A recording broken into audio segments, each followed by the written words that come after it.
A volcano currently erupting in Iceland. The country averages an eruption every 4 to 5 years. Well, one is happening now.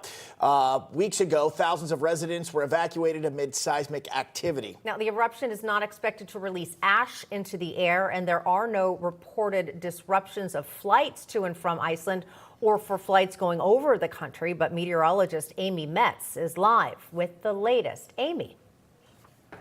Hello. Yes, we are looking at some of that magma coming up right now. So with that in the picture, the good news is that it's been dissipating as we have been going through the last few hours after this started erupting Monday evening.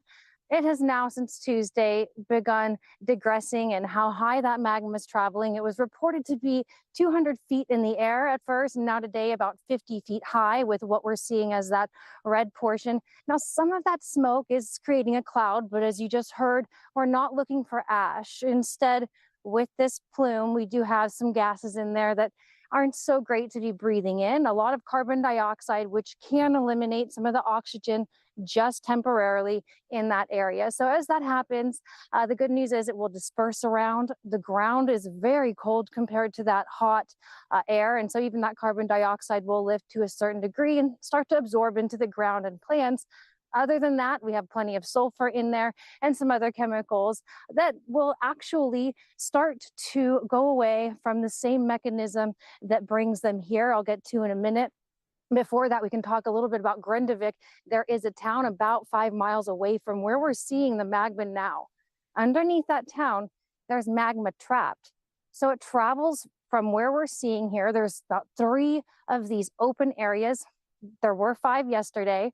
And underneath the town, there travels the magma. So it could be going out to sea. It could break more on top of the town of Grindavik. However, it is evacuated and none of their roads have been hit so far, none of the industry. So that's the good news there. And as far as those extra chemicals we were talking about, there's a lot of hydrogen, fluoride, and other chemicals that can be more dangerous to our health. However, that is going to be taken away by some hydroxyl radicals. Those come when we have ultraviolet radiation from the sun coming toward Earth. So there's a lot of new studies in the works, tons of new articles in the last few years linking space weather to volcanic eruptions. But that same space weather that scientists have been able to track more carefully in the recent decades also does have mechanisms to help take away some of these pollutants. So back to you.